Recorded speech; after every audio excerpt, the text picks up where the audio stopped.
Palestine ഐക്യദാർഢ്യം പ്രഖ്യാപിച്ചുകൊണ്ട് മൈം അവതരിപ്പിച്ചത് അധ്യാപകർ തടഞ്ഞ വിഷയമായിരുന്നു. അതിലിപ്പോൾ മാനുവലിലെ നിബന്ധനകളാണ് അത് തടയാൻ കാരണമെന്നാണ് അധ്യാപകർ പറഞ്ഞത്.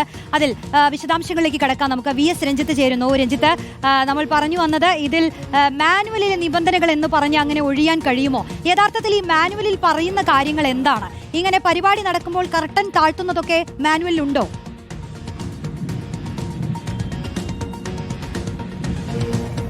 റോഷ്നി, വളരെ പ്രസക്തമാണ്. അങ്ങനെ കർട്ടൻ താത്താൻ ഒരു നിബന്ധന കലോത്സവ മാനുവലിൽ എവിടെയുമില്ല. ഇനി മാനുവലിന് വിരുദ്ധമായി ഒരു കലാവിഷ്കാരം ആ വേദിയിൽ നടന്നാൽ, സ്കൂൾ കലോത്സവമാണല്ലോ, സ്കൂളിൽ വെച്ച് നടക്കുന്ന ഒരു ജില്ലാതലത്തിലോ ഉപജില്ലാതലത്തിലോ ഒന്നുമല്ല, സ്കൂൾ കലോത്സവത്തിൽ, അവിടെ സ്കൂൾ തലത്തിൽ നടക്കുന്ന കലോത്സവത്തിൽ ഒരു കലാവിഷ്കാരം മാനുവലിന് വിരുദ്ധമാണെങ്കിൽ ആ കലാവിഷ്കാരം പൂർത്തിയായ ശേഷം അധ്യാപകർക്ക് ഇത് ഡിസ്ക്വാളിഫൈ ചെയ്യുന്നു. കാരണം ഇത് മത്സരത്തിന് യോഗ്യമല്ല. ഇതിൽ മത്സരത്തിൽ പറയുന്നതിനേക്കാൾ അധികം കുട്ടികൾ എണ്ണം സ്റ്റേജിൽ കയറിയിട്ടുണ്ട്, അല്ലെങ്കിൽ മത്സരത്തിൽ പറയുന്നതിനേക്കാൾ കൂടുതൽ പ്രോപ്പർട്ടീസ് ഉപയോഗിച്ചിട്ടുണ്ട്, അതിൻ്റെ നിബന്ധനകൾ പാലിച്ചിട്ടില്ല എന്ന് പറഞ്ഞ് ആ കലാരൂപത്തെ ഡിസ്ക്വാളിഫൈ ചെയ്യുകയാണ് വേണ്ടത്. അതല്ലാതെ കർട്ടൻ ഇടുക എന്ന് പറയുന്നത് കുട്ടികളെ ഡീമോട്ടിവേറ്റ് ചെയ്യുന്ന, അവരെ പ്രോത്സാഹിപ്പിക്കേണ്ടതിന് പകരം അവരെ നിരുത്സാഹപ്പെടുത്തുന്ന, അവരെ മനോവിഷമം ഉണ്ടാക്കുന്ന പ്രധാനപ്പെട്ട കാര്യമാണ്. കാരണം ഒരു കലോത്സവത്തിന് വേണ്ടി കുട്ടികൾ വളരെയധികം പരിശീലിക്കുന്നുണ്ട്, അവർ വലിയ തോതിൽ മാനസികമായി തയ്യാറെടുക്കുന്നുണ്ട്. അവരെ നിരുത്സാഹപ്പെടുത്തലാണ്, അതോടൊപ്പം അവരുടെ ആവിഷ്കാര സ്വാതന്ത്ര്യത്തെ തടസ്സപ്പെടുത്തലാണ്. അതുമാത്രവുമല്ല, അവർ മാനവിക മൂല്യങ്ങളെ സംശീകരിക്കണമെന്ന് കലോത്സവ മാനുവലിൽ തന്നെ പറയുന്നുണ്ട്. ആ മാനവിക മൂല്യങ്ങളെ സംശീകരിക്കുന്ന കണ്ടന്റുകൾ അവർ കൊണ്ടുവരുമ്പോൾ അതിനെ പ്രോത്സാഹിപ്പിക്കുന്നതിന് പകരം കർട്ടൻ ഇടുകയാണ് ചെയ്യുന്നത്. അതോടൊപ്പം നമ്മൾ മാനുവലിൻ്റെ കൃത്യമായ കാര്യങ്ങൾ പരിശോധിച്ചാൽ മൈമിനെ കുറിച്ച് മാനുവലിൽ പറയുന്നത് സംഭാഷണങ്ങളില്ലാതെ ഒരു ആശയത്തെ അഭിനയത്തിലൂടെയും ദൃശ്യത്തിലൂടെയും ആവിഷ്കരിക്കണം എന്നുള്ളതാണ്. അതിന് വിരുദ്ധമായിട്ട് ഇവിടെ ഒന്നും സംഭവിച്ചിട്ടില്ല. ഇവിടെ സംഭാഷണം ഉണ്ടായിട്ടില്ല.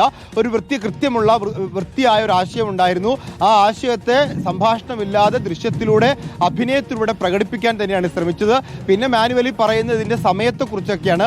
ആ സമയനിഷ്ഠയും പാലിച്ചിട്ടുണ്ട്. അപ്പോൾ മാനുവലിൽ പറയുന്ന സമയനിഷ്ഠയോ മാനുവലിൽ പറയുന്ന പ്രകാരത്തിൽ മൈമിന് വിപരീതമായ ഒന്നും സംഭവിച്ചിട്ടില്ല. ഇനി എന്താണ് മാനുവലിന് വിരുദ്ധമായി സംഭവിച്ചതെന്ന് DD ആണ് പറയേണ്ടത്.